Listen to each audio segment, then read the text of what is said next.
actuales que vamos a presentar. No sé si quieres darle algunas palabras iniciales o parto yo nada más. No, parte no. Ya. Dale nomás, Ok. vale. Bueno, entonces voy a presentar y a través con una presentación. Ya, vamos a iniciar la presentación. Mi PowerPoint. Bueno. Bueno, entonces les cuento. Yo soy Valeria Rudloff, magíster en Meteorología y Clima de la Universidad de Chile. Trabajo en el CEASA y también soy Chapter Scientist del IPCC, del Working Group 2, ¿ok? Y bueno, y soy parte de Reclama, junto con Valentina, y voy a darles una pequeña introducción una pequeña introducción de media hora, la primera mitad de esta clase, podríamos decir, que es respecto a los fundamentos del cambio climático, pero fundamentos, vamos a decirlo así, físicos, o desde la geofísica, ¿ya?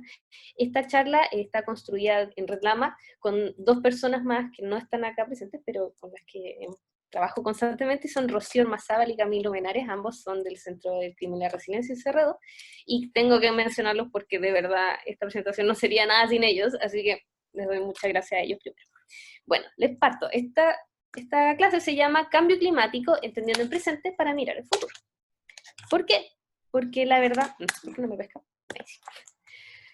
¿Por qué? Porque en realidad si uno va a hablar de cambio climático, hay que decirlo, uno tiene que entender un poco qué es lo que está pasando, ¿ya? Entonces, bueno, en esta clase veremos, y no digo que vaya punto por punto, sino que en realidad vamos a terminar comprendiendo las siguientes cosas que son el clima en la Tierra, las bases y fundamentos como que explican el clima, después el efecto invernadero y esos gases que incomodan, cómo puedes cambiar el clima de un planeta, y por último algunas reflexiones, el IPCC y algunos efectos del cambio climático en la Tierra.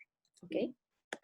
Bueno, pero partamos así como del final, o tengamos así como una idea de hacia dónde tenemos que llegar. Bueno, y si logramos entender todo en esta clase, vamos a poder entender este tipo de gráficos que son tan clásicos cuando uno habla de cambio climático, que son este típico gráfico, uno dice, ¿por qué está centrado en el cero? Y uno ve unas rayitas que suben y que asustan, ¿cierto?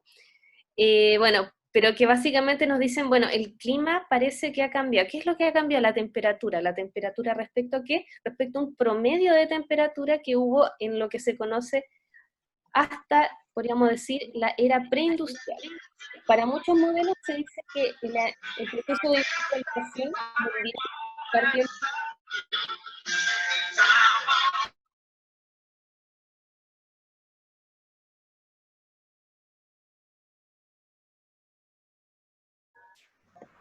Ay, sí, alguien me muteó, no sé por qué. Sí, es que lo siento.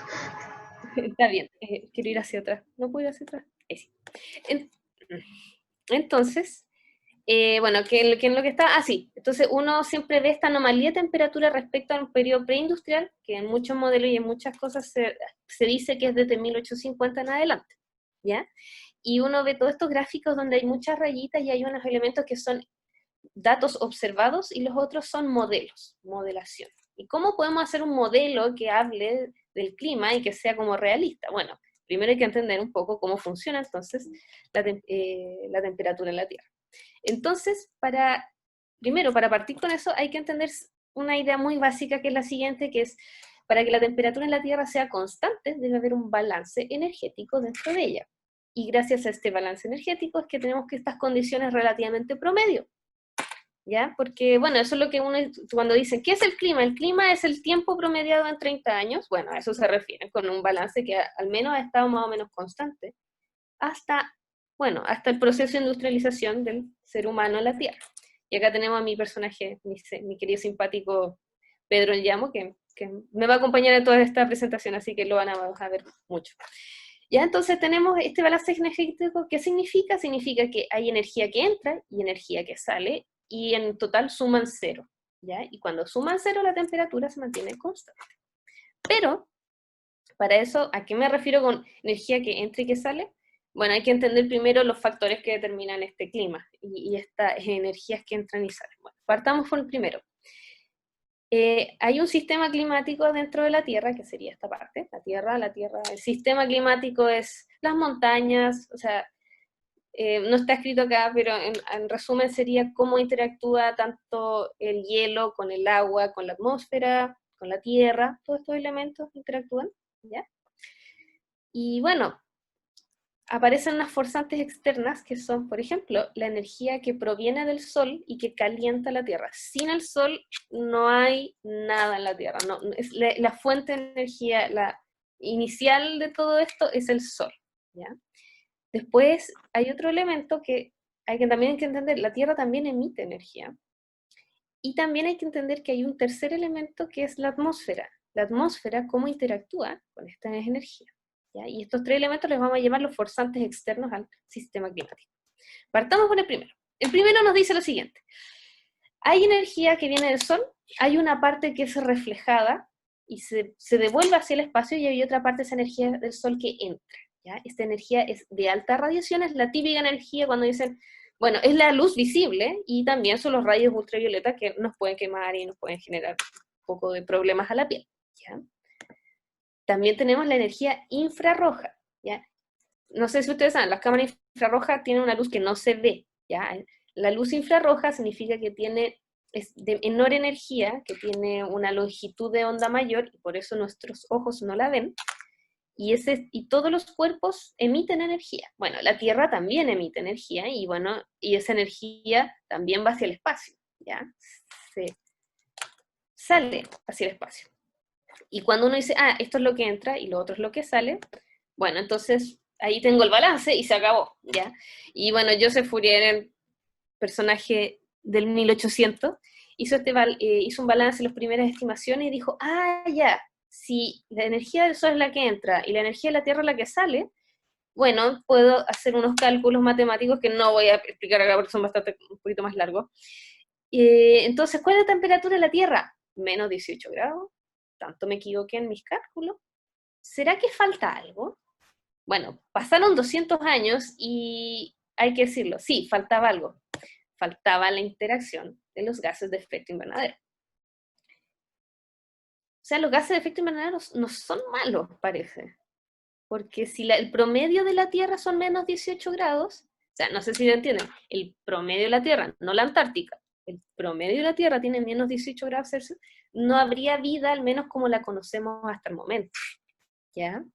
Entonces, estos gases de efecto invernadero, ¿qué hacen? ¿Qué es lo que hacen? ¿Cómo hacen que haya más temperatura en la Tierra? Bueno, los gases de efecto invernadero lo que hacen es tomar parte de la energía emitida por la Tierra, la energía infrarroja, y la captan y la reemiten hacia el suelo nuevamente. Es como que tomaron un poco de esta energía y la tiraron hacia adentro. Entonces después eso vuelve a calentar la Tierra. Y como está más calentita, tiende a emitir más. ¿Ya? Entonces el resultado es que uno tiene como un reciclaje, podríamos decir, de energía, gracias a los gases de efecto invernadero. Y gracias a ellos es que, bueno, el promedio de la temperatura en la Tierra es de 15 grados Celsius. El promedio, obviamente, el promedio en el año, ¿se entiende? El promedio en toda la Tierra es de 15 grados Celsius. ¿Ya? Y a esta temperatura es la que tenemos nuestra vida, y todos los organismos que conocemos hasta el momento están condicionados a ello, ¿ya? Entonces es bastante importante los gases de efecto invernadero. De hecho, tengo que comentarlo, es que cómo actúan los gases de efecto invernadero. Esto es muy interesante, estas son las curvas de Planck, ¿ya? La primera curva, la que podríamos decir la amarilla, o la que está de fondo, es el espectro de energía esperado emitido por el planeta con la temperatura de la Tierra. O sea, estos 15 grados Celsius promedio. Si uno pusiera un sensor así arriba, así un satélite, y dijera, ya, ¿cuánto esperaría yo que la Tierra emitiese? Tendría que emitir eso, esa línea. Sin embargo, cuando uno pone el satélite allá arriba, uno ve que en realidad como que hay una parte que como que, ¿qué pasó? ¿Por qué emite un poco menos? Pero es como que emite, pero hay como bandas, acá hay como hoyitos, ¿se entiende? Hay bandas, hay zonas donde no está emitiendo. O sea, donde parecía que no está emitiendo. Y no es eso, es que la atmósfera con sus gases está literalmente atrapando esa energía. Entonces, por ejemplo, acá tengo el CO2 atrapa toda la energía de esta longitud de onda. ¿Se entiende? Porque esta era la curva se nota que está siguiendo la curva, pero acá hay como un socavón y ese socavón lo hace el CO2. Igual hay otros gases acá, no sé si lo están notando, y de ello voy a hablar un poquito más adelante. ¿Ya? Entonces, si alguien me pregunta entonces por qué cambia el clima en la Tierra, alguien podría decir, oye, pero tal vez hay otro culpable, ¿cierto? ¿Quién es el culpable realmente? Alguien podría decirme, ¿y qué pasa con el Sol? ¿Qué pasa con el Sol? ¿Acaso si cambia el brillo del Sol, la temperatura del Sol, la energía del Sol, también me cambiaría la temperatura de la Tierra? Bueno, efectivamente sí, pero como Pedro ya me está diciendo, parece que no, el efecto invernadero es el verdadero causante del problema. El problema es que estamos viendo hasta ahora. De hecho, mira, me manda esta figura. Me dice, oye, pero vale, gente en general, si vemos los sensores y vemos cómo ha sido la irradianza solar, que a eso me refiero con el brillo del sol, ¿ya? Con la temperatura del sol, la energía que recibimos desde el sol en los últimos 150 años tiene sus ciclos, ¿ya? Muchos elementos en la Tierra tienen ciclos, de hecho después voy a hablar de otros ciclos un poquito más grandes, ¿ya? Hay ciclos, de hecho acá por ejemplo hay un pic bastante alto y bien interesante que pasó y que genera algunos cambios, pero la radiación solar se ha mantenido, ¿ya? Constante. Sin embargo, la temperatura de la Tierra tiene una tendencia clara al aumento. Por consiguiente, el Sol no es el problema, son los gases de efecto invernadero. Y tengo que hablar de cuáles son los famosos gases de efecto invernadero. Se habla del metano también, pero debo decirles que los dos más importantes son el dióxido de carbono, que todos conocemos y que es el gran villano de la historia, pero también está el agua. Sí, el vapor de agua es un gas de efecto invernadero y es sumamente importante. Debo decirlo, suena extraño porque además el vapor de agua, siempre la gente dice, ¿son gotitas? No, las nubes no son, las nubes son gotitas. El vapor de agua es invisible, ¿ya? Y está en altas cantidades, o sea, está en la atmósfera. Porque hay que decirlo, entre el nitrógeno y el oxígeno molecular, o sea, O2 y N2, tenemos el 99% de los gases que componen la atmósfera. Entonces, todos los gases de efecto invernadero son pequeñas trazas, son partes por millón, es muy poquito de lo que corresponde a lo que es la composición atmosférica. Bueno, aún así, tenemos vapor de agua, y hay que decirlo, son diferentes y funcionan diferentes estos dos. Partamos con el agua. El vapor de agua hay que decir que es muy variable, ya en la atmósfera. Depende mucho de dónde, por ejemplo, si estamos sobre el mar, tenemos una gran fuente de agua, adivinen que vamos a tener más vapor de agua que si estamos a la mitad del desierto, ¿ya? Su tiempo en la atmósfera es bastante corto en algunos casos, pueden ser horas, días. Si llegase vapor de agua a altas capas podría estar más tiempo, pero en general está poco tiempo. Y además el vapor de agua, bueno, el agua, el elemento vital en la Tierra, el agua está de todas las formas que se les ocurra pensar en nuestra atmósfera y también en la Tierra. El agua condensa, hace gotitas y las gotitas hacen nubes. Y si la nube es muy fría, esas gotitas no son de agua líquida, son de hielo. De hecho, las nubes cirrus, esas nubes que parecen plumitas que están allá muy arriba, son de hielo, ¿ya? Así que el vapor de agua como que va cambiando de fase, está dentro del ciclo del agua.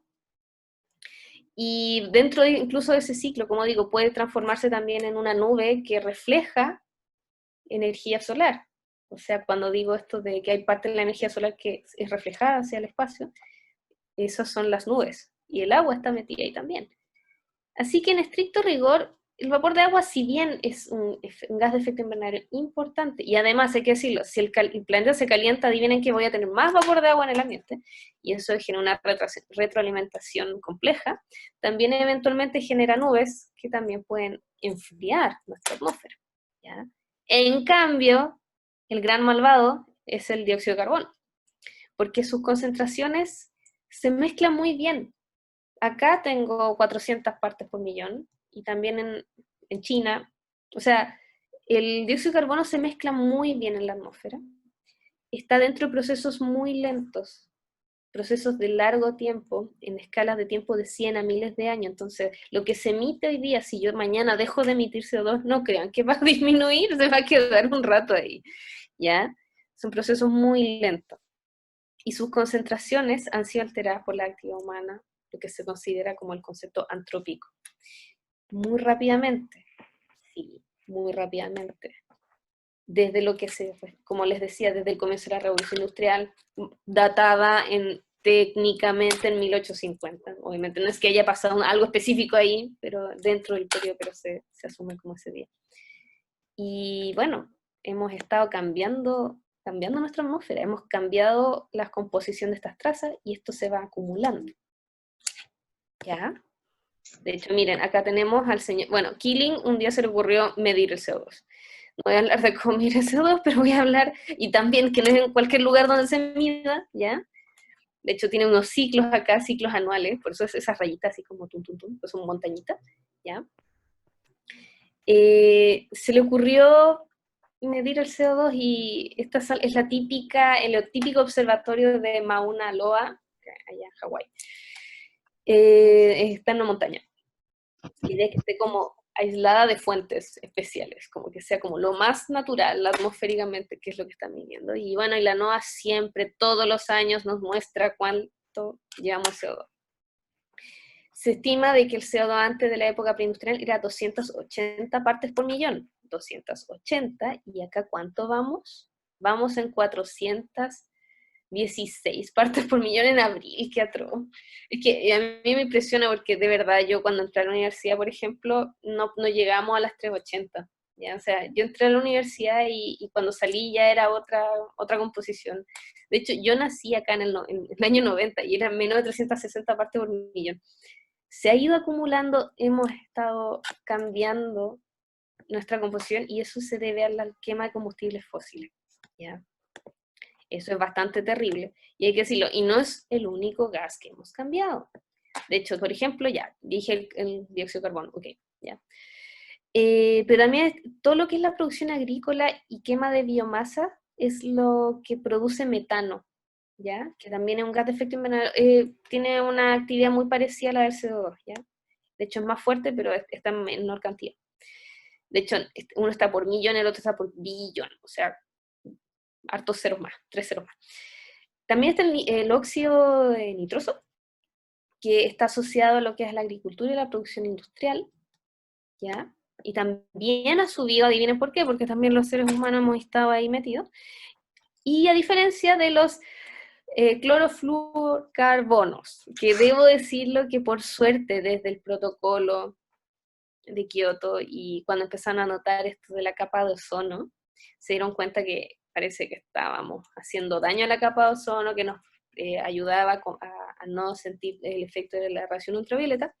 Se dieron cuenta que estos compuestos destruían la capa de ozono, entonces ya protocolo, no vamos a producir nada más que sea refrigerante ni nada industrial que genere estos compuestos, y por ende ellos son los únicos que han ido a la baja, y de hecho los últimos papers, así como de hace 2 años, ya estaban diciendo que la capa de ozono se está recuperando. Así que las acciones en conjunto, las personas, sí pueden generar cambios positivos, pero los cambios no se dan del día de mañana, o sea, esos acuerdos los tomaron en los años 90 y recién en el año 2020 básicamente estamos viendo los efectos positivos, ¿ya? Así que tal vez podemos hacer algo. Por consiguiente, tal como dice Pedro, sí, el gran maldito ha sido hasta el momento el CO2. Grábense en la cabeza para pasar a lo siguiente. Entonces, gracias al CO2, ahora podemos entender un poco más el gráfico famoso de la anomalía de la temperatura, ¿ya? Hay un problema terrible y es ese más 1 grado Celsius, que lo pueden notar ahí, no sé, ¿ya? Ha aumentado la temperatura de la Tierra bastante rápido y debo decir que acá la velocidad también es importante porque hay gente que dice, oye, pero el ser humano es tan fuerte para hacer un cambio tan abismal y tan rápido en la Tierra, y la respuesta es, por desgracia, sí. De hecho, por desgracia, sí. Ahí me encanta, me encanta notar un poco elementos de la sociedad y hechos conocidos como, por ejemplo, la ida a la Luna, ¿ya? Aquí tenemos casi en 1970. Este promedio, esta anomalía está en torno a esos años, ¿ya? Entre 1951 y 1980. O sea, hacen acá como un clima y dicen, ya, ¿cómo ha cambiado la temperatura desde este punto? Ya, y uno dice, de aquí para allá está menor. Bueno, entonces, bueno, porque por acá estaba constante y ya subió. ¿Ya? tenemos prácticamente un grado más de lo que muchos de nuestros padres y abuelos, bueno, en realidad, verdad que la audiencia tiene muchas personas de distintas edades, pero no sé si entienden, tenemos como un grado más tal vez casi de lo que tuvo Neil Armstrong cuando llegó a la Luna. Eso es un poco importante, ¿eh? Y es muy rápido. De hecho, y es muy rápido cuando hablo a escalas ya un poquito de cientos de miles de años. Miren, acá me encanta este gráfico, aunque es terrible, porque miren, acá dice, la concentración de CO2 en la atmósfera, esto ha sido desde unos glaciares, o sea, glaciares, sacan unos testigos de hielo y van derritiendo las gotitas y van viendo la composición de CO2 atrapada entre esas gotitas, ¿ya? Y por ejemplo, hacen literalmente es un gran cilindro y empiezan uno por uno y empiezan a datar cosas con carbono 14, hay unos elementos bien interesantes, y logran, por ejemplo, reconstruir una serie de cientos de miles de años. Esta serie son 400.000 años. 400.000 años donde la cantidad de CO2 en la atmósfera era menos de 300 partes por millón. Y nosotros, en menos de 200 años, ya vamos en 400 y algo. Acá, de hecho, acá escribí 415, 416, da lo mismo. O sea, esta velocidad es ridícula, es muy alta. O sea, 400.000 años bajo las 300 partes por millón de CO2. Y además hay que entender, sí, existen los ciclos. Miren, acá hay ciclos. Se ven súper claros. O sea, no hay que ser muy, no sé, no hay que ser muy matemático para notar que acá hay como unos ciclos, ¿ya? La atmósfera tiene ciclos, la Tierra tiene ciclos, pero nosotros no salimos de este ciclo. Alguien podría decirme, oye, pero ¿y los dinosaurios vivieron con más CO2? Sí, los dinosaurios vivieron con más CO2. De hecho, acá tenemos otros testigos que son un poquito más antiguos. Y bueno, y acá cuando uno empieza a hacer las escalas tiene que apretarlas un poquito ya. La figura anterior era esta zona, eran estos ciclos, los 400.000 años, acá, ¿ya? Y si uno va, ya estamos hablando del Plioceno, del Mioceno, el Holoceno, sí, efectivamente acá en el Eoceno, se estima de que hubo mucho CO2, se estima unas 2.000, 3.000 partes por millón de CO2 ya. De hecho, si usted acá el Eoceno está por acá.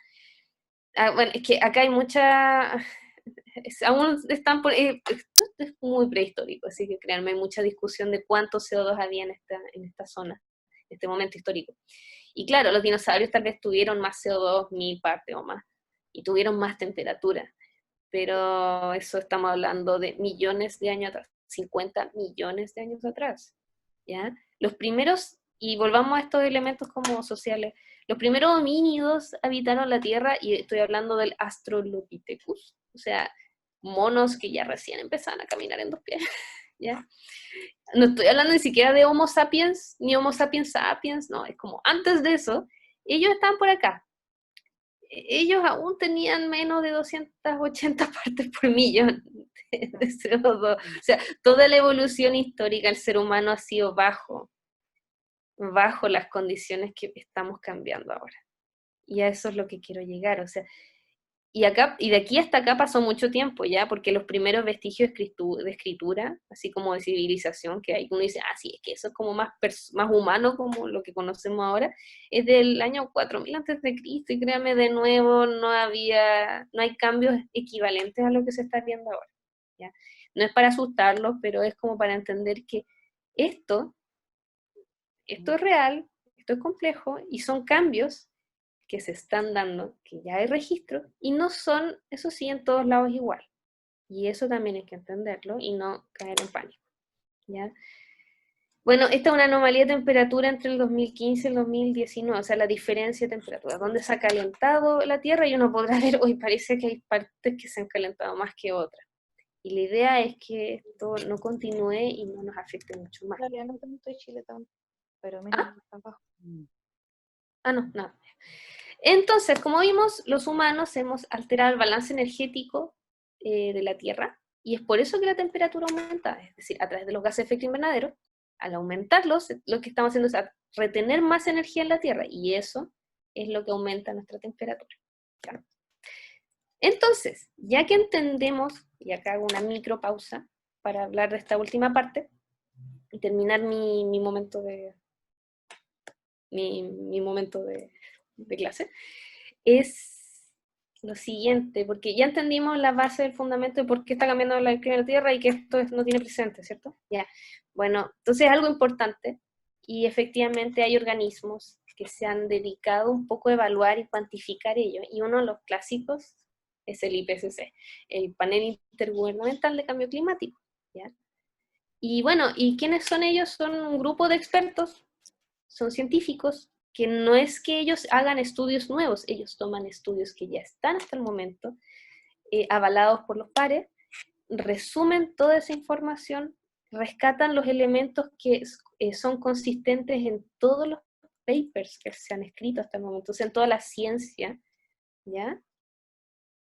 Y rescatan toda esa información novedosa para ponerla a disposición de las personas, y acá hay una valoración importante, también hacia los responsables políticos, ¿ya? O sea, esto no es solo para las personas, no es solo para educar a los niños, no, en teoría se hace un trabajo importante para que muchas partes de la sociedad sepan qué es lo que está pasando y dónde hay acuerdos de cosas que están ocurriendo. Y de hecho por eso se hacen estos informes cada 6 años, porque claramente resumir tanta información no es como una cosa que se haga de un día para otro, ¿ya? Eso sí, como que ahora último las cosas han ido como demasiado rápido, los problemas se han estado notando un poco más y aparece esto de estos como informes especiales, ¿ya? Y en esto, por ejemplo, acá hay el informe especial que se debió al Acuerdo de París del 2015, en que se supone que había que limitar el calentamiento global y tenía que ser menor a 2 grados Celsius y que a lo más debía llegar al 1,5 grados Celsius. Y no más allá, no más allá. ¿Por qué? Porque es que muchas cosas van a pasar, porque se dieron cuenta los científicos, porque hay otra cosa. Tengo que decirlo, es terrible para mí, yo entré a la universidad y aún no había evidencia estricta que dijera que el ser humano había cambiado la temperatura de la Tierra. A ver, y lo que sí había, o lo que sí salió, me acuerdo, era una frase que decía, no hay evidencia científica que descarte que el ser humano ha cambiado la temperatura en la Tierra. No sé si entienden la diferencia. En un caso, el humano es el culpable, y en el otro caso, no se puede comprobar su culpabilidad. ¿Se entiende? ¿Ya? Sin embargo, actualmente ya no se dice eso. Actualmente sí, el ser humano es el culpable, punto. Y ahora ya no podemos negarlo, y tenemos que tener conciencia de estas diferencias entre 2 grados Celsius y 1,5. Y por eso se inventó, por ejemplo, y esto es como muy reciente, todo esto es como que así, bueno, por eso es la crisis climática, está de moda hablar de esto, y no es porque sí, ¿ya? Y debo comentar, importante, estas 2 personas, mujeres, 2 chilenas, que fueron parte de este informe, fueron 2 chilenas, y de hecho han sido mis profesoras, las admiro mucho, Laura Gallardo y Maisa Rojas, así que también yo les doy gracias un poco a ellas. Les damos gracias a ellas por haber sido parte también de este informe. Y ahora voy a hablar para cerrar, por qué es tan importante hablar de estos 2 grados de diferencia, o sea, de 2 grados o 1,5. Bueno, así corta y rápidamente. 1, hay 2 opciones según cómo estamos trabajando socialmente ahora. O bien la temperatura sigue aumentando igual que en los últimos 60 años y a final del siglo llegamos a 3 grados Celsius y catastrófico. O bien hacemos algo ahora rápido, tenemos una acción rápida, y la idea es que que aumentar y solo llegar hasta el 1,5 grados en los próximos 30 años, porque hay que entender de que no es que yo paro de emitir hoy día y mañana dejo, todo cambia y para y listo, no, hay una inercia, o sea, el CO2 que quedó ahí atrapado no se va a caer de un día para otro, y ese CO2 va a seguir captando energía y va a seguir calentando la Tierra hasta que llegue a un equilibrio, nuevamente, el equilibrio que antes dije, el equilibrio del planeta, energía que entra, energía que sale, ya, hay un delay, un momento. Entonces hay que tener acciones rápidas, lo que dice el informe, y ello es disminuir las emisiones de CO2 en 45% al 2030 y ser carbono neutral al 2050. Y por carbono neutral me refiero a estas 2 cosas, que es emitir menos CO2, pero también uno puede agregar sumideros de CO2. Sumidero es es lo que consume CO2, ¿ya? Por ejemplo, los bosques consumen CO2, las plantitas comen CO2, ¿ya? Entonces, ¿Por qué es importante 1.5 de 2 grados Celsius? Porque el cambio ya va, ¿ya? Pero hay que decidir por qué una cosa y no la otra. ¿Por qué es tan importante ese medio grado? ¿Por qué importa? Importa, voy a darles 3 ejemplos de por qué importa. Y es terrible. Primero, derretimiento del Ártico. En un caso, con 1.5 grados Celsius voy a tener un verano, y en el verano aún voy a tener hielo marino. Y en el otro caso, se estima de que posiblemente no haya hielo marino, ¿ya? Con todas las consecuencias biológicas que incluye. Las olas de calor. En un caso, bueno, la ola de calor, ya, la población mundial es expuesta a olas de calor al menos una vez al año, una vez cada 5 años. Ese es como el topic. Población mundial expuesta a olas de calor al menos una vez cada 5 años.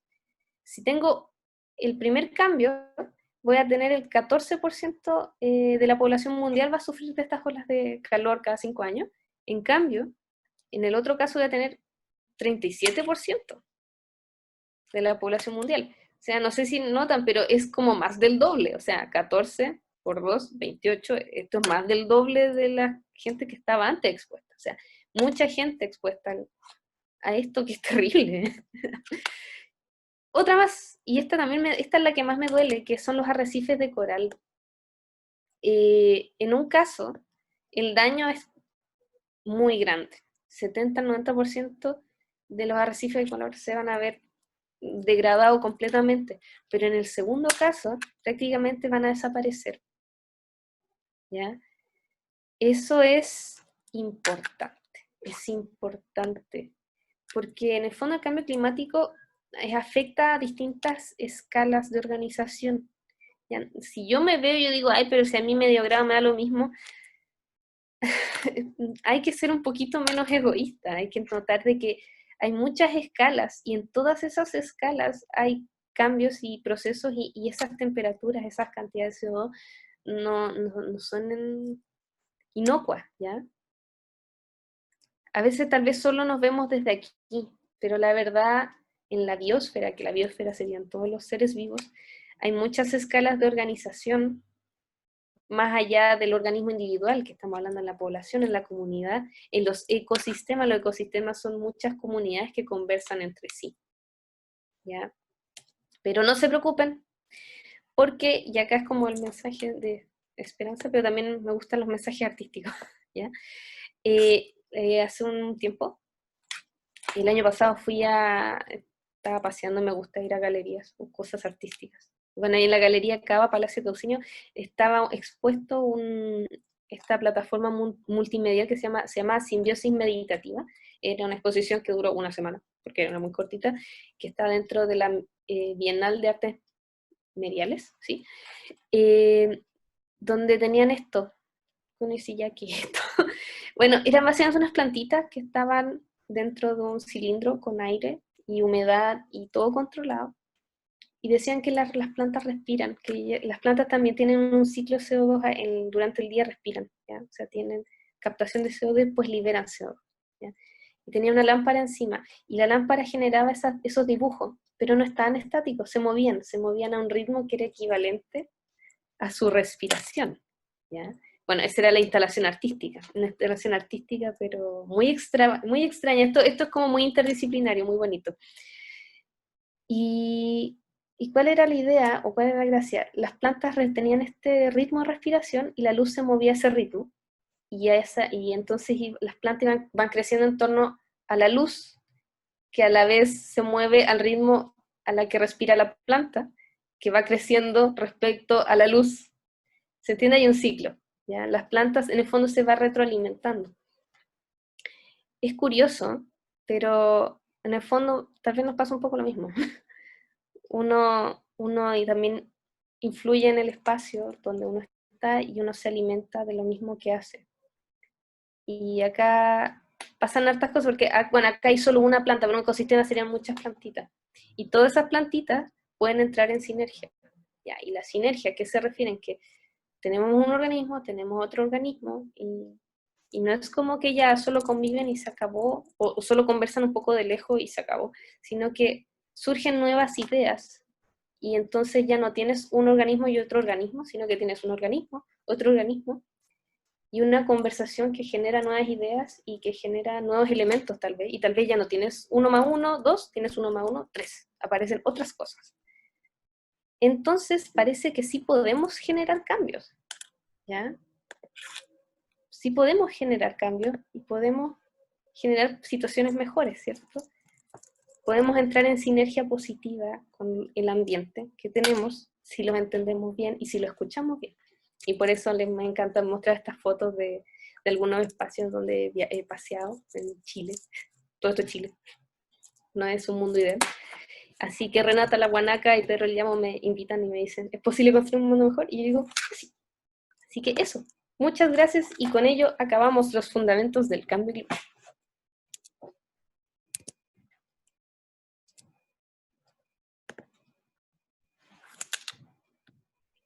Vale, o no sé, Joaquín, el que tenga que...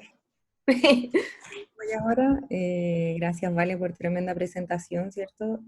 Y ahora vamos a pasar a, tengo que compartir pantalla. Espero no haberme demorado mucho, disculpo. No, está bien. De lo esperado.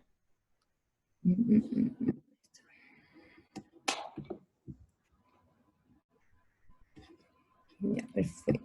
Entonces, vamos a iniciar la presentación.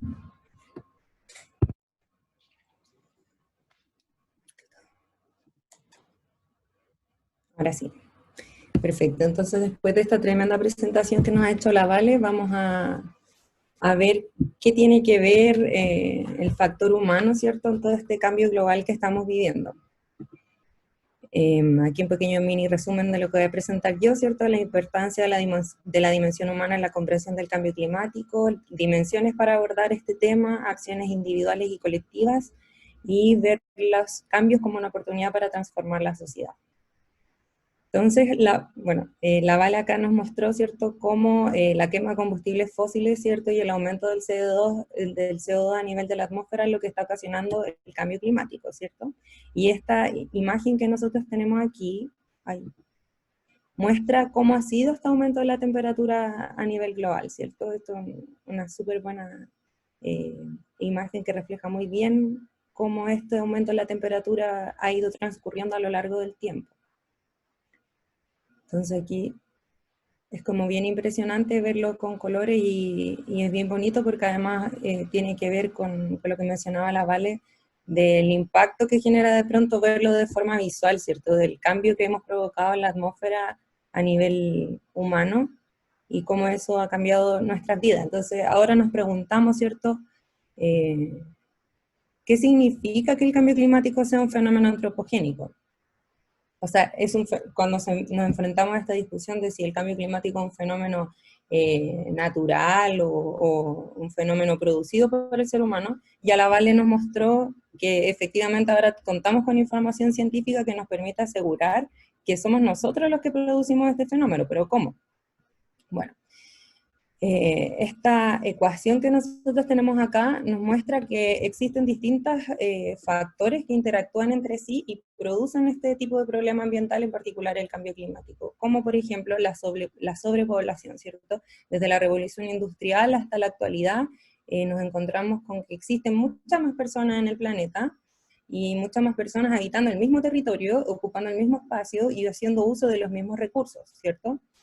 Asimismo, más allá de cuántas personas seamos en el planeta, tiene que ver también con un estilo de vida, ¿cierto? En el que vemos que hay un sobreconsumo, en el que las personas consumen mucho más de lo que necesitan. O sea que además de la sobrepoblación, tenemos gente que consume más y más de las cosas que necesitan, y además que estamos utilizando tecnologías que son inadecuadas hasta el día de hoy, teniendo la posibilidad de utilizar tecnologías quizás más idóneas.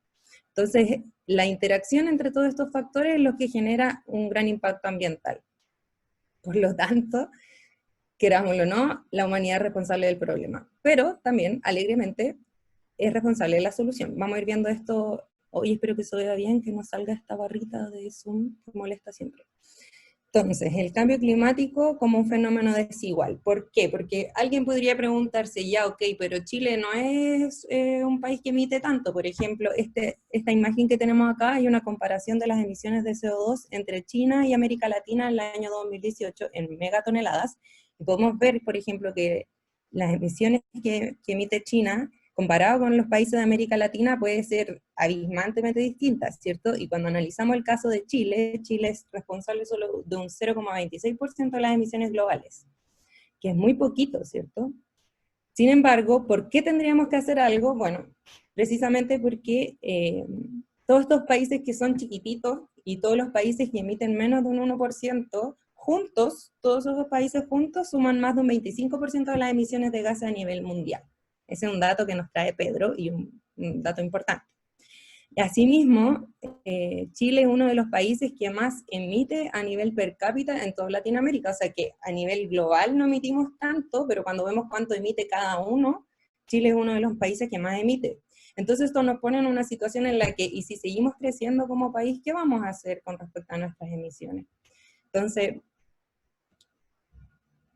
también otra persona podría preguntarse, ya, ok, pero esto puede que no le importe a la gente. De hecho, nosotros nos hicimos la misma pregunta y el año pasado hicimos una encuesta internacional, la primera encuesta internacional de cambio climático, que la hicimos en el Centro de Ciencia del Clima y la Resiliencia, el CR2, en conjunto con StatNows, que es una consultora que utiliza inteligencia artificial y como cosas muy, muy bacanes. Pueden ver este estudio, igual lo pueden googlear. Entonces nosotros le hicimos la pregunta a la gente de América Latina de los siguientes temas, ¿cuáles son importantes para su país? Y podemos ver que para toda América Latina el medio ambiente no ocupa una preocupación como grande, ¿cierto? No es, está como relevada después de varios temas, después de la educación, de la delincuencia, de la salud, de los sueldos. Entonces se priorizan otros temas antes que el medio ambiente. Sin embargo, un 93% de las personas en América Latina considera que el cambio climático tiene que ser una prioridad para el próximo gobierno. Bueno, ¿qué pasa en Chile? Este estudio nosotros lo hicimos después del estallido social, entre el 14 y el 18 de noviembre, y podemos ver que en Chile pasa algo más singular aún, que ocupa una preocupación en una escala aún menor, o sea, ocupa el sexto nivel en escala de preocupación. Pero nosotros también podemos creer que eso se puede deber a un sesgo con todo lo que estaba pasando. De momento puede que el tema de jubilación, temas de salud, hayan relevado como una mayor importancia. Sin embargo, lo mismo que ocurre en América Latina, las personas consideran que tiene que ser una prioridad.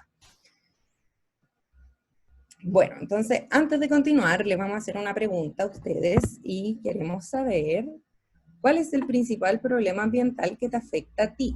Entonces les invitamos a ir a www.menti.com. Ahí en Menti les va a aparecer la opción de poner un número. El número que tienen que poner es el que sale acá en la pantalla, es el 860784. Entonces vayan a www.menti.com, ingresen ese código y voten. Queremos saber cuál es el principal problema ambiental que les afecta a ustedes. Entonces tenemos varias opciones, está el cambio climático, la basura y la suciedad en las calles, la contaminación del aire, la contaminación del agua, la pérdida de la biodiversidad, ¿cierto? Pérdida de flora y fauna y la sequía. Se va a demorar un poquito en aparecer, ¿cierto? A medida que vayan conectándose las personas, pero ahí vamos a ir viendo que a medida que se vayan conectando, cuál es el principal problema ambiental que les afecta a ustedes, personas que están hoy participando en esta charla, ¿cierto? Disculpa, ¿el principal problema que nos afecta o el que más nos preocupa? El que te afecta a ti, el que tú crees que te afecta a ti. Igual es un tema de percepción, así que es algo bien individual. Puede contestar libremente lo que quiera.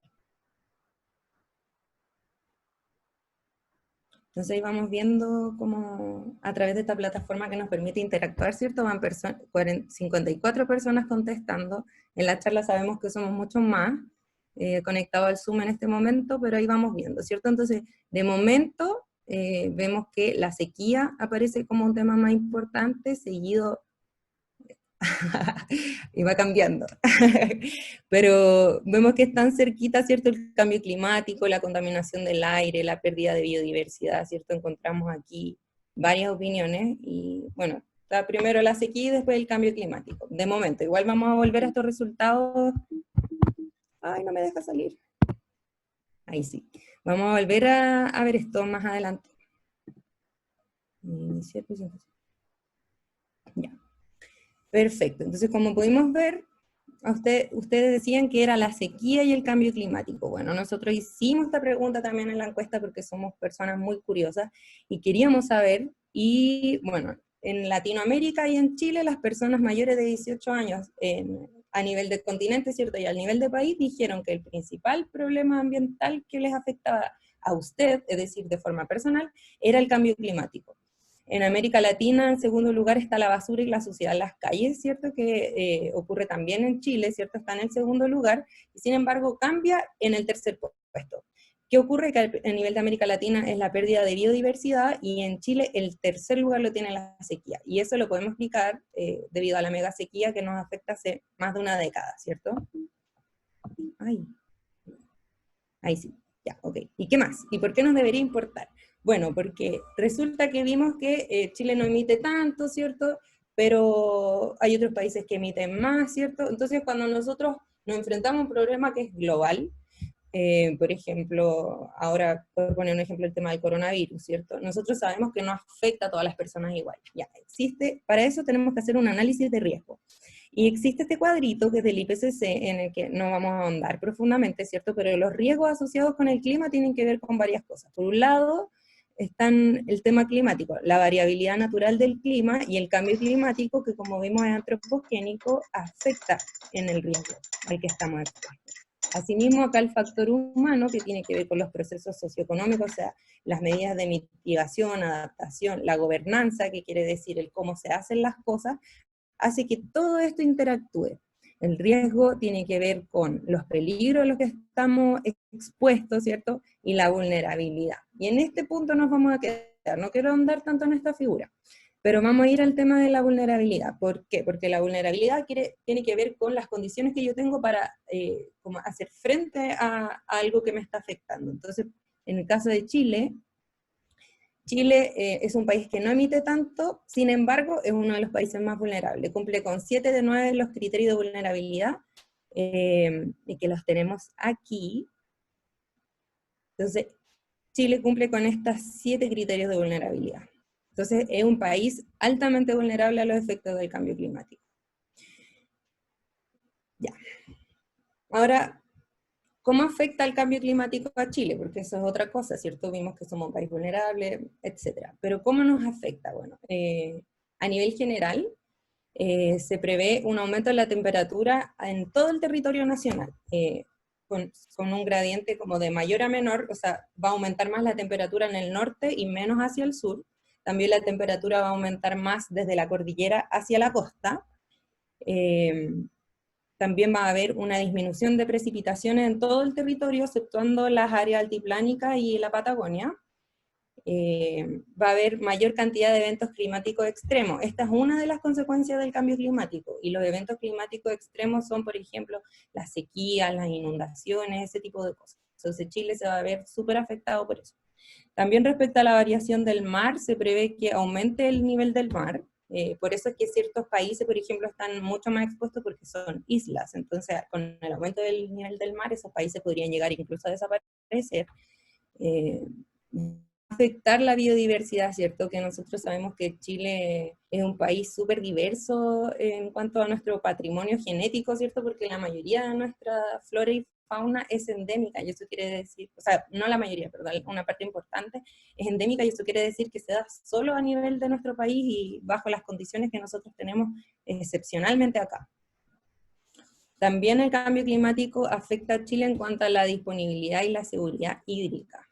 Esto tiene que ver con la disminución de los caudales, tiene que ver con el retroceso de los glaciares y un montón de otras situaciones a las que nosotros estamos expuestos, y representa otras amenazas tanto para el sector silvoagropecuario, que tiene que ver con lo forestal, la agricultura y la ganadería, y para la pesca y la acuicultura, ¿cierto? Aunque sabemos que esto es lo que afecta a nivel de cambio climático, pero el factor humano aquí, que es lo que nosotros queremos relevar en esta charla, también es súper importante, porque así nos afecta el cambio climático como país, pero el factor humano aquí puede mejorar o empeorar la situación. Por ejemplo, con respecto al agua, En Chile el cambio climático explica solo un 25% de la crisis hídrica que nosotros estamos viviendo. Y usted se pregunta, bueno, ¿y a qué se debe el otro 75%? Gestión humana. Entonces, ¿por qué debemos actuar frente al cambio climático? Bueno, porque nos preocupa, ¿cierto? Como vimos en la encuesta, a las personas nos preocupa y eso tiene que ver con la capacidad de control que tengamos también y qué respuesta podemos dar ante este fenómeno afecta profundamente a nuestra salud mental. También porque somos muy vulnerables y sobre todo, y un tema que a mí como psicóloga y bueno, como persona en realidad me interesa relevar, es porque el cambio climático exacerba desigualdades que ya existen en las sociedades. Es decir, que va a afectar a quienes tienen una especial condición de vulnerabilidad. ¿Quiénes son estas personas? Adultos mayores, comunidades indígenas y rurales, niños, niñas y adolescentes, personas que habitan en lugares expuestos e históricamente marginados, para qué nombrar las zonas de sacrificio, ¿cierto? Personas con condición de salud mental previa, es decir, personas que tengan como algún trastorno, que, por ejemplo, con las olas de calor, con todas las cosas, o con como ante un evento de esta magnitud, como lo que ya vemos que está ocurriendo con el coronavirus, se ven más afectadas, ¿cierto? Las personas con un bajo nivel socioeconómico y las mujeres. Bueno, no vamos a andar en esto porque ya hicimos una charla de esto, pero la pueden encontrar en Facebook, que se llama Cambio Climático y Salud Mental. Bien, y voy a mirar la hora para ver cómo vamos con el tiempo. ¿Qué podemos hacer para enfrentar el cambio climático? Porque si yo les pregunto ahora del 1 al 10 qué tan deprimidos están, yo me imagino que van como en 12, y lo que nos interesa es dar herramientas. Entonces, ¿cómo vamos a dar estas herramientas? Existen formas de actuar frente al cambio climático en distintos niveles. Tenemos la adaptación, la mitigación y la transformación. La mitigación tiene que ver con todas las acciones que realizan los seres humanos para reducir la contaminación y las emisiones de los gases de efecto invernadero, que como vimos en la presentación de la Vale, los gases de efecto invernadero entonces, y principalmente el CO2, es el mayor responsable, ¿cierto?, del cambio climático. Y para eso podemos hacer varias acciones, por ejemplo, votar por representantes que apoyen políticas proambientales, ¿cierto?, presionar que Chile cumpla con el Acuerdo de París, exigir que Chile cumpla y ratifique los tratados comprometidos en distintos niveles, ¿cierto? Nosotros hace rato que estamos leyendo con el Acuerdo de Escazú, ¿cierto?, que nos permitiría acceder a información que es importante, por ejemplo. Yo trabajo también en la Defensoría Ambiental, creo que me había olvidado mencionarlo al principio, pero respecto a las intoxicaciones masivas que ocurrieron en Quintero y Puchuncaví el año 2018, todavía no se sabe cuáles fueron los contaminantes que ocasionaron esa crisis, no sabemos. Podemos especular, podemos tener alguna sospecha, pero no sabemos. Entonces es importante tener acceso a la información y información que sea verídica, ¿cierto?, que sea confiable. También hacer un uso responsable de la electricidad, ¿cierto?, que en tiempo de coronavirus y no poder salir de la casa, estamos todos, o la mayoría de las personas tratando de trabajar desde nuestro hogar, entonces tenemos que hacer un uso súper responsable de la electricidad, por ejemplo, porque hay gente que dice, ya, pero la energía eléctrica entonces limpia. Si les dejo como tarea para la casa averiguar de dónde viene la electricidad, se van a sorprender. Y para hacer un spoiler fome, les puedo contar que parte importante, casi la mitad de la energía eléctrica en nuestro país proviene de termoeléctricas a carbón. Por lo tanto, hacer un uso responsable de la electricidad nos afecta a todos, ¿cierto? Hacer cambios en la alimentación, reducir el consumo de carne, ¿cierto? Evitar el uso de plásticos, comprar local. Voy a pasar un poquito más rápido esta parte porque me interesa que tengamos tiempo para hacer preguntas, ¿ya? En cuanto a la adaptación tiene que ver con acciones más a nivel local, ajustes en los sistemas humanos y naturales como respuesta a los estímulos climáticos o sus efectos, y que pueden moderar el daño o aprovechar sus aspectos beneficiosos. No todos los casos de cambio climático como que son negativos, entonces necesitamos ajustar el comportamiento, los medios de vida, la infraestructura, las leyes, políticas, etcétera, frente a los cambios que ya sabemos que va a producir el cambio climático. ¿Cómo qué? Hacer un uso responsable y revalorizar el agua, educarnos y trabajar colectivamente, hacer compostaje y alimentación sustentable y soberana, y sobre todo organizar y trabajar a nivel de territorio. No sacamos nada, por ejemplo, con cerrar sí se saca, es importante cerrar las centrales termoeléctricas a carbón, pero también tenemos que fijarnos, por ejemplo, en el plan regulador. Hace un par de días nos enteramos de que en Coronel se va a cerrar una central, Enel decidió cerrar una central termoeléctrica. Sin embargo, las personas de allá no pueden celebrar victoria, ¿cierto?, porque no saben si el día de mañana va a llegar otra empresa contaminante ahí mismo porque el plan regulador lo permite. Entonces, tenemos que estar ojo ahí con esos temas. Y un concepto que se ha incorporado, no recientemente, pero es más nuevo, ¿cierto? Requiere a la transformación, y a mí me gusta la transformación, porque son procesos de cambio profundo en cualquier estructura, y que puede ser a nivel social, en componentes técnicos, en la normativa, en los valores, pero que lo importante de la transformación es que el individuo, el grupo o la institución que se someta a la transformación, es tan profunda la transformación que uno deja de ser el mismo, o la institución deja de ser la misma. Y un ejemplo de transformación, por ejemplo, bueno, hay varios ejemplos, pero por ejemplo, transformar la relación que tenemos con la naturaleza después de esta crisis que estamos viviendo, crisis sanitaria. Yo creo que todos debemos preguntarnos qué lugar va a tener la naturaleza, si vamos a seguir considerándola como algo de lo que podemos disponer, ¿cierto? Y listo, y seguir creyendo que el deforestar, por ejemplo, no va a afectar la respuesta que podamos dar ante futuras crisis, ¿cierto? Con la zoonosis, todo lo que está pasando con el coronavirus. Necesitamos también crear resiliencia a los choques climáticos y abordar las dimensiones variadas de la pobreza y la vulnerabilidad, ¿cierto? En los países en vía de desarrollo como el nuestro, abordar el cambio climático es una tremenda oportunidad para crear empleos verdes, para crear instituciones que sean resilientes al clima, porque los eventos climáticos extremos van a ocurrir, van a suceder, y tenemos que saber cómo responder. Asimismo, cambiar la matriz energética, ¿cierto? Como país tenemos una tremenda oportunidad de avanzar hacia energías renovables no convencionales. Tenemos que cambiar el uso de suelo también, y por eso es importante que estas acciones sean planificadas y que sean hechas bien, porque, por ejemplo, si un agricultor se encuentra con un montón de tierras en las que ya no puede disponer para agricultura, podría pensar, ya, ok, perfecto, las vendo y que construyan casas. No puede ocurrir. Tenemos que hacer un cambio de uso de suelo ya, pero tenemos que hacerlo bien para que ese tipo de cambios no ocurra, sino que sea una transición positiva.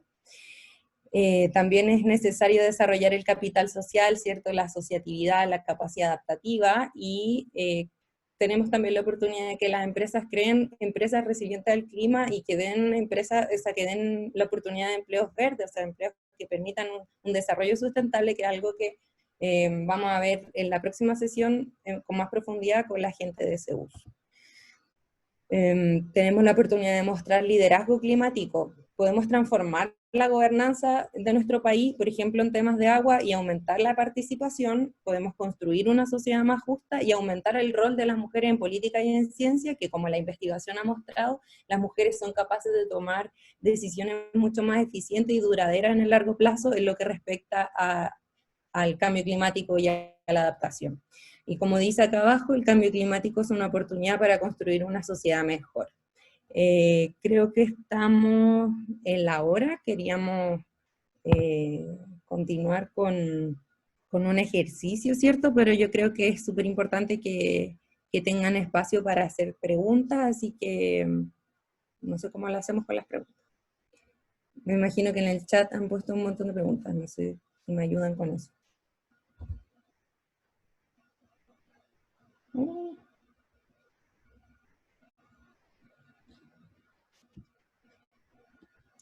Le pido ayuda a mi equipo que está tras bambalinas, ¿cierto? Que ahora no sé cómo la hacemos, si alguien quiere pedir la palabra, o alguien está planteando preguntas en el chat, que lo tengo cerrado. He visto hartas preguntas y también harta gente le ha respondido, así que supongo ya, que bacán. es lo mismo. No sé. Hay algunas manos levantadas. ¿Les parece si voy dando la palabra? Mejor, Okay. yo creo que hay más mejor. Vale, entonces, a quienes tengan preguntas, por favor levanten la mano y yo les voy indicando. Podemos juntar 2 o 3 preguntas para que luego sea más fácil ir respondiendo. Daniela, por favor. Hola, pero supongo que soy yo. Mucho gusto. Primero que nada, agradecer la oportunidad y las charlas que nos han dado hoy día, muy interesantes.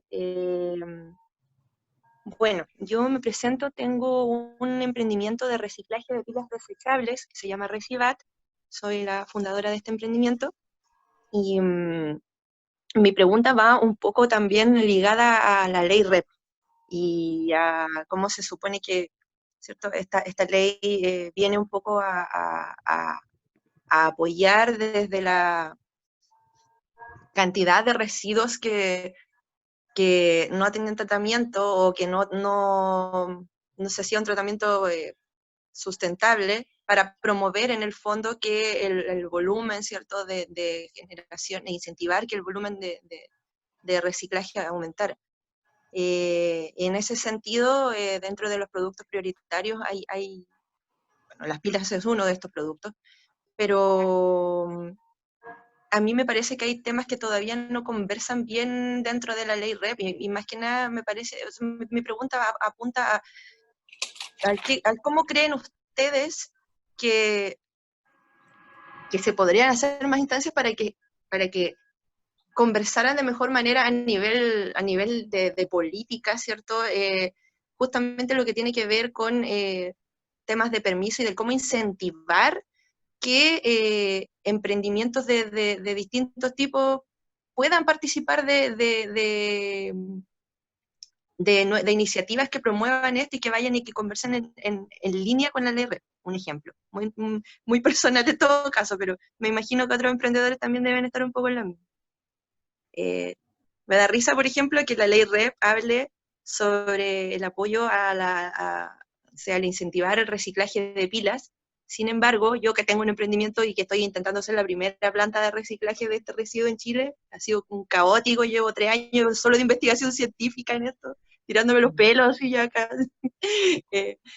Pero sin embargo, de salud me piden permisos así como ridículos, que tengo que tener poco menos que mis contenedores de reciclaje de pina en un galpón de residuos peligrosos. Claramente eso es totalmente inviable,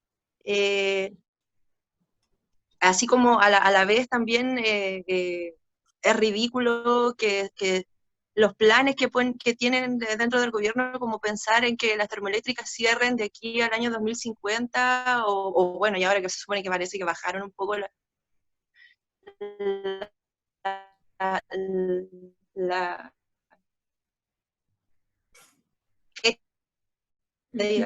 o que en realidad siento que no hay, ponen palabras bonitas para poner leyes, pero que en realidad no fomentan más allá que esas leyes realmente se apliquen y que se lleven a la práctica, ¿se entiende? Entonces me gustaría saber, como nosotros, ya que la clase decía desde la casa, como nosotros, humildemente, desde nuestros hogares, cómo podemos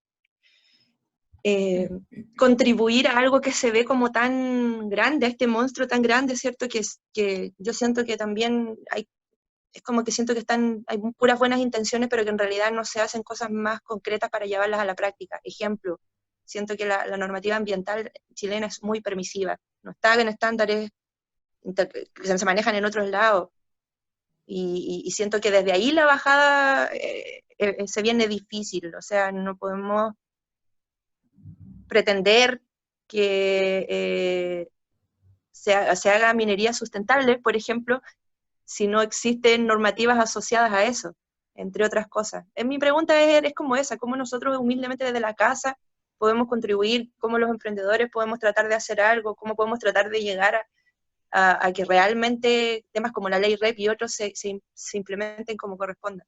¿Cuáles son las instancias para participar? Gracias, espero que hayan entendido mi pregunta. Muchas gracias y un abrazo. Gracias, Daniela, por tu pregunta. Gracias. ¿Vale? ¿Quieres comentar algo tú?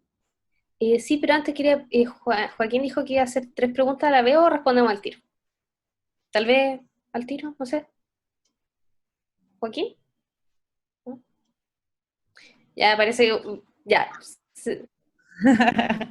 Ya respondo nomás. O responde. ¿Tienes algo, Vale? A mí se me ocurrió una cosita, pero no sé si quieres decir algo rápido. Ya. Mira, Daniela, muchas gracias por tu inquietud. No soy experta en leyes, por desgracia. Así que aquí yo te voy a hablar desde otro punto de vista, pero tal vez sea útil.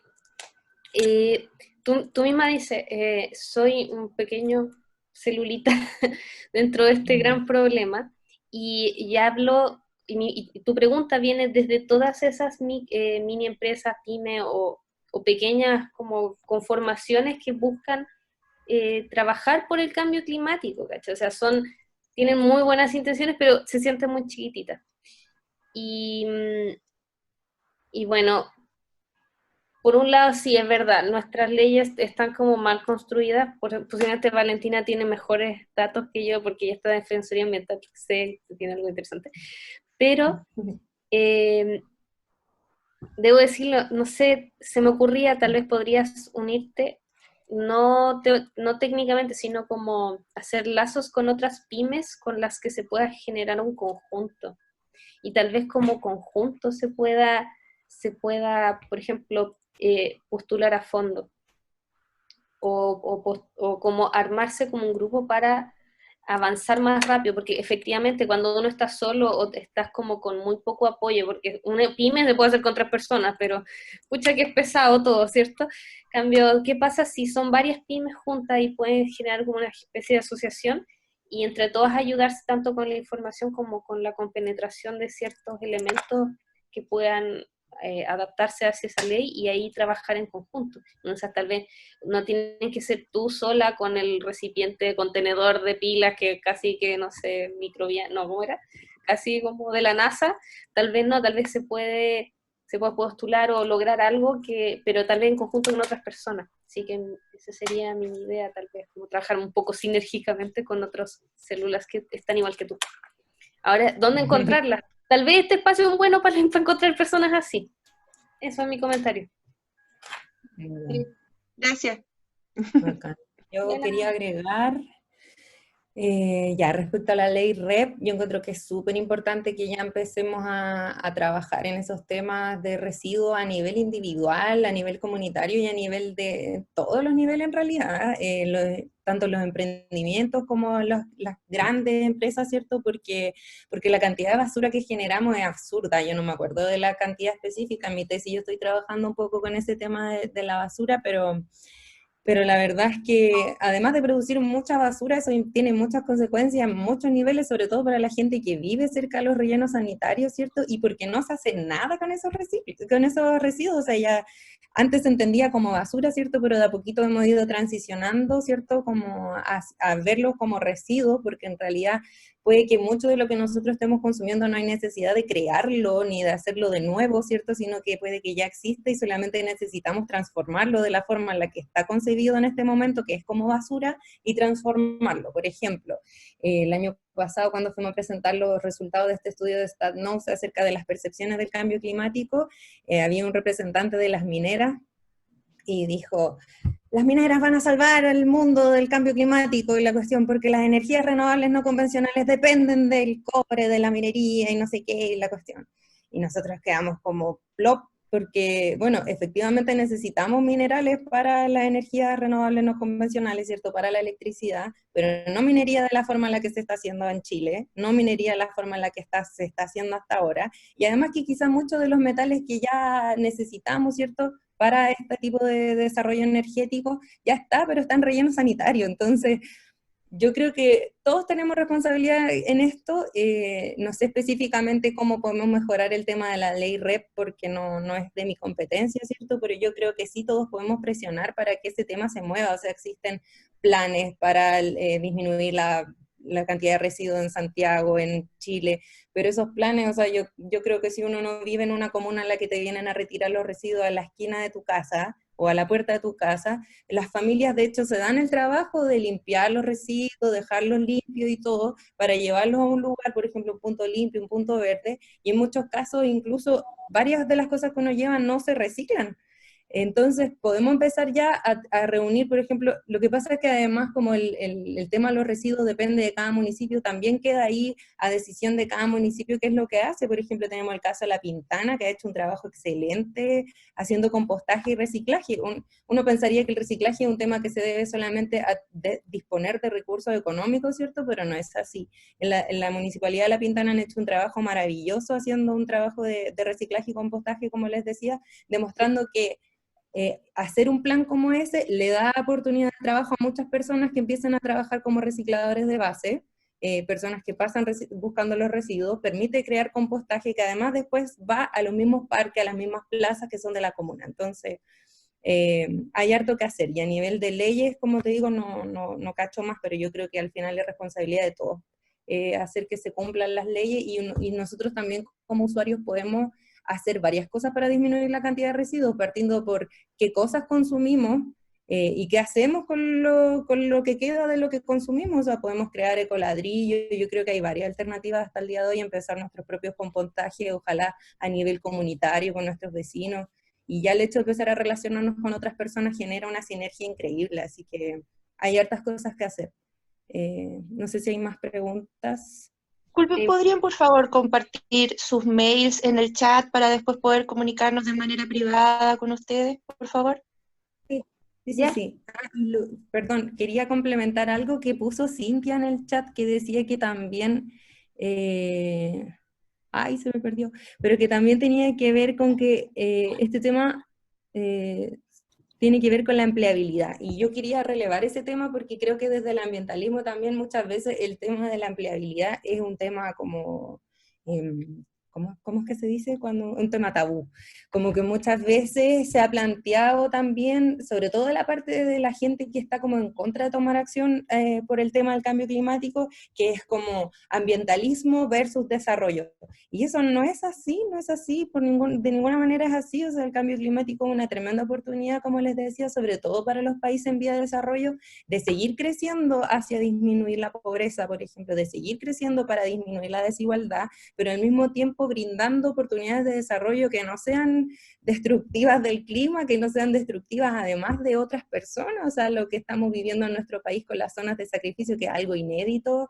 Bueno, en otros lugares también se contamina y se producen situaciones súper nefastas, pero en nuestro país eso ocurre como a un nivel mucho más grosero. Y ha pasado precisamente que por el abandono en el que se encuentran muchas comunidades de parte del Estado, ¿cierto?, donde no llega nadie, aparece una empresa que le ofrece la oportunidad de, no sé, de darle computadora a todos los niños en los colegios, ¿cierto?, de pavimentar calles, de generar infraestructura y cosas que deberían ser suministradas por el Estado, y la gente, ante la necesidad de tener un trabajo, ante la necesidad de tener recursos, lo acepta, pero podría haber otras alternativas, ¿cierto? Si yo creo que como sociedad civil estamos fallando en llegar a esos lugares antes que las empresas contaminantes, y también nosotros ahí podemos proponer varios proyectos y varias cosas, sobre todo en las empresas pequeñas, ¿cierto?, que sustentan gran parte de nuestra economía nacional, en brindar alternativas.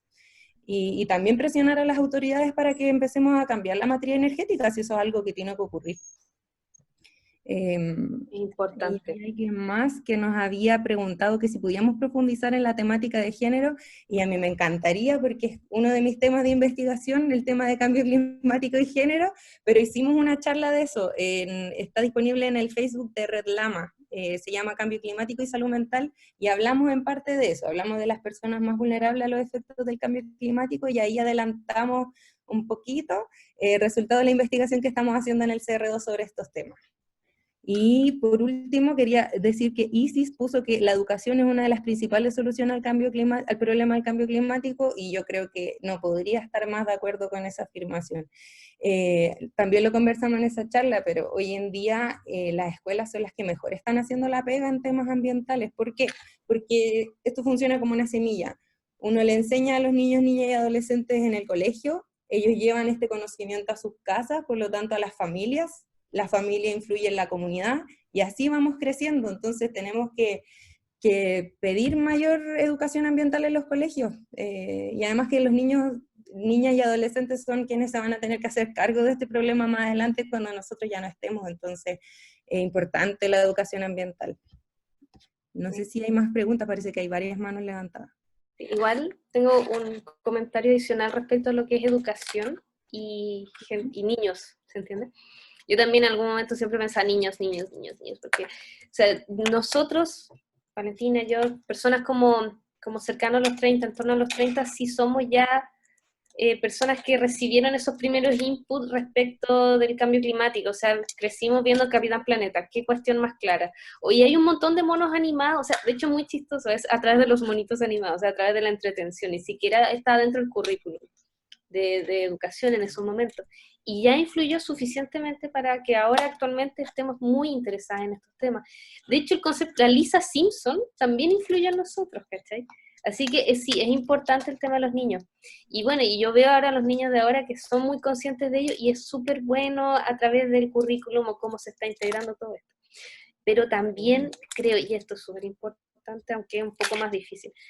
Como integrar a la gente, educar a la gente adulta es difícil, pero es también otro foco importante porque son personas que igual, por ejemplo, cuando digo gente adulta, me refiero a gente mayor que yo. Ay, qué joven soy. No, en realidad es porque es que el poder económico y de decisión, al fin y al cabo, que los niños sean muy conscientes, el que usa el auto es el papá. O el abuelo aún. Entonces, ¿qué pasa con ellos? Porque a veces los niñitos son súper así, de verdad, creen el cuento, es como, quiero reciclar, y bacán. Y pero sus papás, recién algunos papás ya están como integrando esas cosas, que son papás jóvenes. Pero ¿qué pasa con los abuelos? A veces los abuelos no están ni ahí. Entonces, también hay que como tratar de educar a esa otra población que es como bien difícil, porque por otro lado, claro, es una población que en teoría no va a estar muchos más años en el mundo. Sin embargo, los efectos del cambio climático sí son de aquí a 20 años. Y posiblemente esas personas adultas mayores van a ser adultas mayores, pero aún tienen poder de influencia en el presente, en estos de aquí a 5 años, aún tienen poder de influencia en sus decisiones económicas, en sus decisiones políticas. ¿Qué pasa con ellos que no creen, que no quieren o que no están ni ahí? Es un foco bien difícil de trabajar, porque aún tienen poder de decisión, aún tienen poder monetario, pero no tienen tal vez esta conciencia. Así que si alguno tiene algún proyecto, como involucren a este tipo de personas, porque es difícil, es súper difícil. Ya. Sí, vale. Yo solo quería agregar que además las personas, adultos mayores sobre todo, son los quienes más tienen conocimiento acerca del territorio.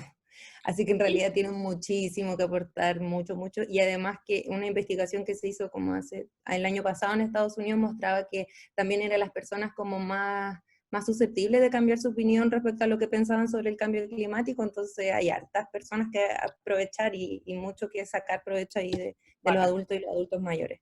Hay varias personas con manito levantada, no sé cómo se hace eso. Yo no cacho acá, yo ya me perdí tampoco. Joaquín, ayuda. No sé, ¿no? De hecho, el chat tiene muchas Joaquín, cosas. no te escuchamos, estás silenciado. Hay 4 personas, entonces les podemos pedir que hablen, que procuren igual ser acotadas en función del tiempo y ustedes luego hacen un redondeo respondiendo las preguntas, ¿vale? Ya. Vale, entonces Daniel, luego alguien que no sé cómo se llama porque aparece como DDZ5, etcétera. ¿Sabrá quién es? Luego Jan y luego Carla, por favor. Daniel.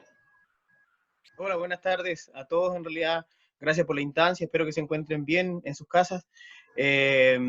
Bueno, mi nombre es Daniel Burne, soy profesor de ciencias. Trabajo acá en Quillón, Chiloé, y me hace mucho sentido lo que están diciendo con respecto a la educación. Sí, la educación cambiará y va a cambiar el mundo sin duda alguna, pero la responsabilidad que cae en nosotros es increíble con respecto a los que hacemos docencia, así que obviamente buscamos estas instancias, seguramente hay más de algún profesor acá en esta sala, así que, bueno, abrazo a todos en realidad. La pregunta va relacionada con, independiente de todo lo que podemos hacer, porque hay hartas cosas ya, información dando vuelta, hay harta cosa que ha bajado a las bases, digamos, con respecto a los ecoladrillos, ¿no es cierto?, al tema de los compostajes, el vermicompostaje. ¿Qué hacemos con el packaging? ¿Qué hacemos con el tema de los empaques? ¿Cómo podemos empujar a las empresas, en su opinión, para poder cambiar el tema del empaque? Porque si bien es cierto, hay mucho que hacer con el plástico, porque incluso hasta lo estamos respirando ya según algunas investigaciones. Entonces este es un tema de salud pública, ya es un tema de salud pública. Entonces en ese sentido, ¿cómo podemos empujar a las empresas para terminar con el plástico en sus empaques? Gracias. Gracias por la pregunta. Ay, Daniel. Todas las preguntas juntas. Sí, todas las preguntas. Sí, mejor. Ya, bacán. Gracias, Daniel. Oh, la persona que se llama DDZ5. Ahí está. Sí, perdón, no alcanza a ponerme el nombre. Bueno, mi nombre es Geraldine, les agradezco la charla. Mi pregunta también iba dirigida al tema de educación. La verdad es que yo veo muchas páginas de reciclaje, de compostaje, pero quería saber también una ayuda, un tip, también para ver la educación en relacionado al consumo. Creo que sirve reciclar las botellas plásticas, las tapitas, pero creo que también entender que no es necesario comprar el jugo en la botella plástica. Es como a nivel muy general. Yo creo que hay cosas que por ahora son inevitables tener que comprarlas, pero hay otras que sí se pueden evitar. Entonces quería ver también si tienen usted alguna reflexión en relación como al consumo responsable en ese sentido. Muchas gracias. Gracias, Geraldine. Jan Flores. Acá, ¿me escuchan bien, cierto? Sí, perfecto. Yo me llamo Jan Flores, soy estudiante de Ingeniería Ambiental de la Universidad de los Lagos, acá en Puerto Montt, y este año estoy haciendo mi tesis sobre el líquen como bioindicador de contaminación atmosférica. Entonces mi pregunta básicamente es, ¿cómo podemos combatir de alguna forma la contaminación atmosférica en tiempos de cuarentena? Considerando también que en Santiago, por ejemplo, siempre se aludía que los medios de transporte, especialmente los vehículos, eran las grandes fuentes de emisiones, móviles en este caso, de CO2. Y ahora se ve que también entran en periodo de preemergencia, considerando que el flujo de vehículos ha bajado. Acá, por ejemplo, en el sur, tenemos a Osorno, una de las ciudades súper contaminadas.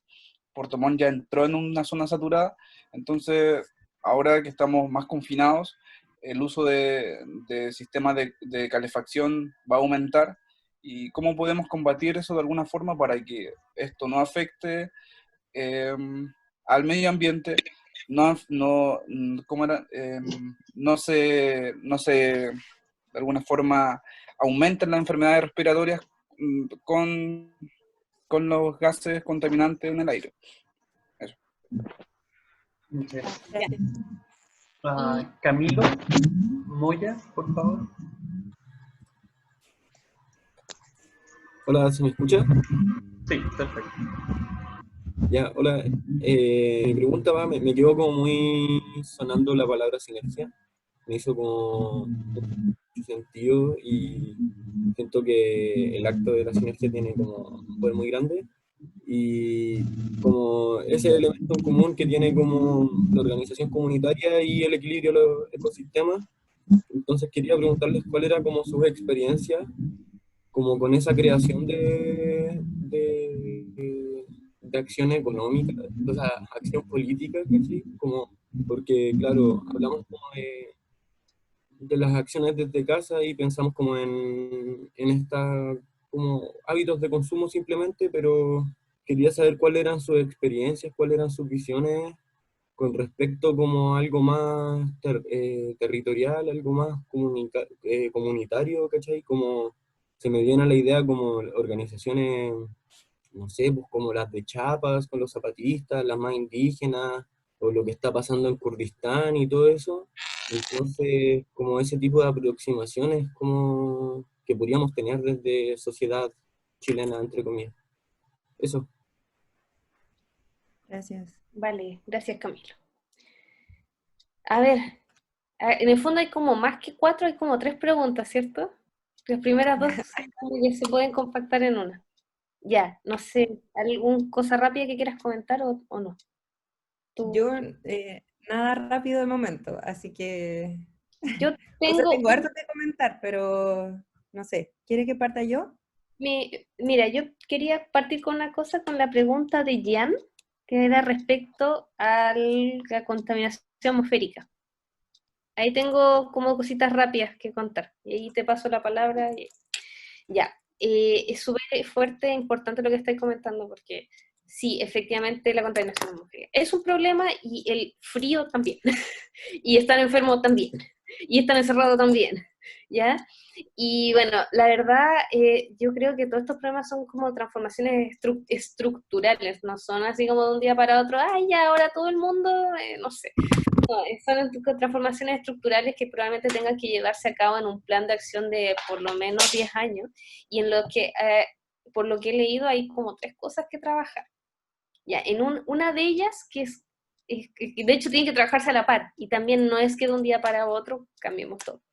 Una de ellas tiene que ver como con la educación de qué es bueno quemar y qué no, porque hasta hace un par de años, no sé, yo supe esto de los pellets, que había gente que no quería, prefería seguir quemando leña mojada, porque, no sé, quemar leña tiene igual un efecto como emotivo, ¿ya? O sea, como que esas tradiciones son difíciles de cambiar.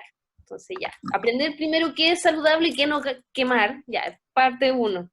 Pero también hay que O sea, eso no puede ser el único tema, no es solamente darle un incentivo económico o al revés como un subsidio, esa es la palabra, subsidio económico a las personas, o no, es que ahora quemen esto porque es menos contaminante. Posiblemente hay que cambiar completamente la matriz de calefacción para lo que es el sur, y eso es un plan ya como súper importante a nivel gubernamental.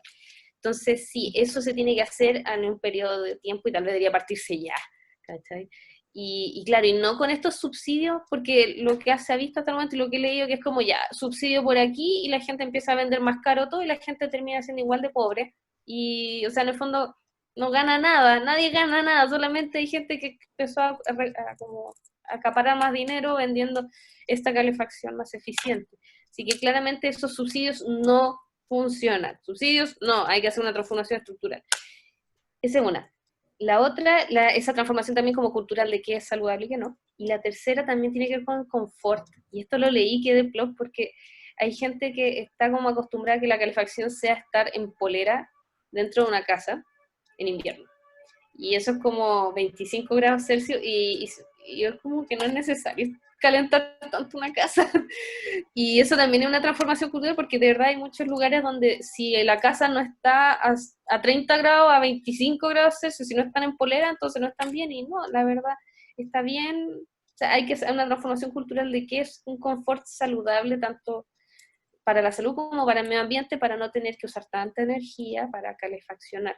Así que mis comentarios tienen que ver con eso, con esas tres formas de estructuración a largo plazo, no a corto plazo, que es como desde las políticas internas del gobierno hacia un cambio estructural de matriz de calefacción, y con respecto también a una culturización del confort y de lo saludable.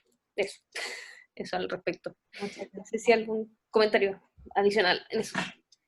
Ya, yo tengo muchos comentarios. Respecto al tema, para seguir en la misma línea, respecto al tema de la leña y al tema de la contaminación atmosférica en el sur, les voy a extender la invitación para que por favor conozcan el trabajo que ha hecho la Red de Pobreza Energética.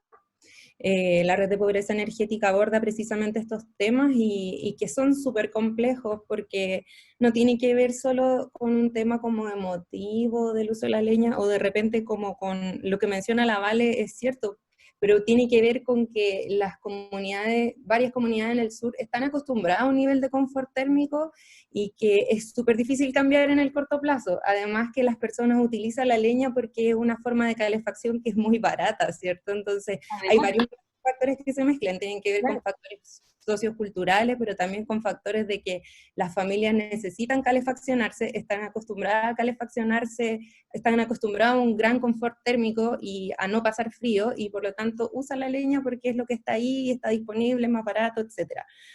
Entonces, claro, eso tiene ciertas consecuencias a nivel de contaminación atmosférica, ¿cierto? Que implican que esas ciudades o comunidades tienen altos índices de contaminación por material particulado fino y grueso, y que eso debilita en el largo plazo el sistema inmunológico de las personas que ahí se encuentran, ¿cierto? Entonces son personas que están como además mucho más susceptibles a enfermarse, y no quiero alarmar a nadie, ¿cierto? Pero hay investigaciones recientes que están vinculando el material particulado con casos más graves de coronavirus, y que ha sido un tema de interés súper grave para la Red de Pobreza Energética y para nosotros como Defensoría Ambiental también, entendiendo que hay zonas de sacrificio que están saturadas por material particulado 2,5. Entonces, volvemos a la misma pregunta al inicio, ¿qué hacer? Y que tiene que ver con que tenemos que exigir soluciones, ¿cierto? También es cierto que los subsidios como que puede que no sea la vía en una primera instancia, pero ante la crisis sanitaria que estamos viviendo no podemos arriesgarnos a que ciudades completas que ya tienen un sistema inmunológico debilitado, que ya tienen problemas para calefaccionar, que no tienen capacidad de comprar, no sé, un aire acondicionado, otro tipo de formas de calefacción, entonces hay que darle una respuesta y hay que darle una respuesta ya. Así que tenemos que exigir a las autoridades que tomen carta en el asunto lo antes posible. Nosotras como Defensoría Ambiental estamos levantando una iniciativa que la pueden encontrar en nuestra página web, www.defensoriaambiental.org, para exigir el cierre de las centrales termoeléctricas mientras dura la crisis por el coronavirus. ¿Y por qué? No es porque digamos como no queremos que haya electricidad para Chile, porque mucha de la producción energética del país se vende. Chile produce más de un doble de la electricidad que necesita y el resto se exporta. Y usted va a decir, ok, pero eso sirve para la plata de Chile. No, no es así. no es plata que vaya para la educación, no es plata que vaya para temas ambientales. Entonces, ojo ahí, tenemos que educarnos bien respecto de dónde viene la electricidad, que alimenta nuestras casas, ¿cierto? La comunicación que estamos teniendo ahora, pero también qué se hace con esa electricidad. No toda queda en Chile, se exporta. Entonces, con respecto a lo que mencionaba Jan Flores, ¿cierto? Que le invito a conocer ese trabajo y ya, no sé qué más iba a decir respecto a eso. Respecto al tema de Camilo Moya, que preguntó acerca del tema comunitario. Bueno, los beneficios del trabajo comunitario son múltiples y que tiene que ver precisamente porque el coronavirus lo ha demostrado muy bien, ¿cierto? No nos vamos a salvar solos de esto, y no nos sirve de nada tener una casa en un lugar totalmente aislado, si tanto el coronavirus te puede llegar como también el cambio climático te va a afectar igual. Y lo que permite el trabajo comunitario es esto de la sinergia, o sea, cada uno aporta con lo que puede, con los recursos que, no sé, emocionales, ¿cierto? Con todo lo que pueda aportar y por ejemplo, también es importante abordar esto de repente no desde un tema solo ambiental, ¿cierto? Porque, por ejemplo, nosotros hemos trabajado con comunidades en Valparaíso que son susceptibles a los incendios forestales, y donde uno dice, ya, bueno, la gente sabe que tiene riesgo de incendiarse, entonces, ¿por qué siguen tirando basura sabiendo que la basura es el principal factor de riesgo para que se incendien y por lo tanto pueden morir? Bueno, porque la gente dice, ya, pero aquí tenemos problemas de narcotráfico, tenemos problemas de que no, tenemos un abandono del Estado hace un montón de tiempo, entonces hay que encontrar la forma de que podamos solucionar nosotros mismos nuestros problemas, porque nuestras autoridades no siempre nos van a dar la respuesta, y no sé por qué ocurrirá eso, ¿cierto? Pero entonces no podemos quedarnos nosotros tampoco esperando que nos den la respuesta, porque en muchos casos vamos a tener que tomar nosotros acción, y eso implica hacernos cargo de nuestras propias comunidades, hacernos cargo de nuestros propios territorios y buscar soluciones entre nosotros, porque muchas veces esas soluciones no van a venir desde el poder central. Y eso lo saben muy bien las personas que están viéndonos desde regiones, que ya tienen un abandono del Estado hace un montón de tiempo, y por lo mismo yo les digo, con el dolor del alma, probablemente esas soluciones respecto al cambio climático no lleguen a tiempo, entonces los invito a tomar las riendas de la situación y empezar a hacer trabajo comunitario, porque si no lo hacemos nosotros es muy difícil que llegue alguien a nivel central a hacerlo. Geraldine preguntó respecto a la educación sobre el consumo responsable. Uy, ese es un tema grande. Yo creo que, Vale, tú trabajas en la ASO, ay, se me va siempre el nombre. SEASA. Ya, yo creo que ahí tienen varios temas acerca de, por ejemplo, tienen cuentos, tienen varios recursos educativos que pueden servir para el tema de la basura, y hay como harto material como audiovisual que sirve para esto. Por ejemplo, si alguien quiere generar un impacto fuerte sobre el tema de los plásticos, puede googlear islas de plástico y va a averiguar que en el Pacífico hay una isla enorme, bueno, y en varias partes del mundo hay islas de plástico flotando en el mar, que son más grandes que el tamaño de Santiago. Impresionante. Entonces, como que hay varias cosas que generan un impacto, y tenemos que averiguar cómo pasar de ese impacto shock emocional inicial a acciones concretas. Yo en este momento no se me ocurre nada, solo educación ambiental desde pequeñitos, no sé. Sí, bueno, ahí yo sigo, respecto a, porque en el fondo Geraldine y Daniel igual era un poco la misma pregunta, que tiene que ver cómo incentivar las empresas a cambiar sus formas de empaque, cómo cambiar la forma de consumo, porque en el fondo es un poco lo mismo, ¿ya? O sea, no es que sea lo mismo, ¿ya? No es que sea lo mismo, obvio, pero me pasa, por ejemplo, con la pregunta de Geraldine, que en mi caso personal, este tema para mí ha sido importante desde súper chica, y por eso estudié lo que estudié, ¿ya?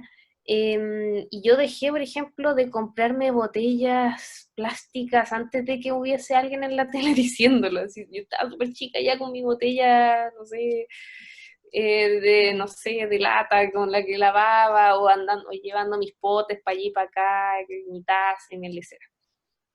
Partió de mí, es verdad, tal vez desde muy pocos mensajes yo dije, hoy sí, esto me impacta.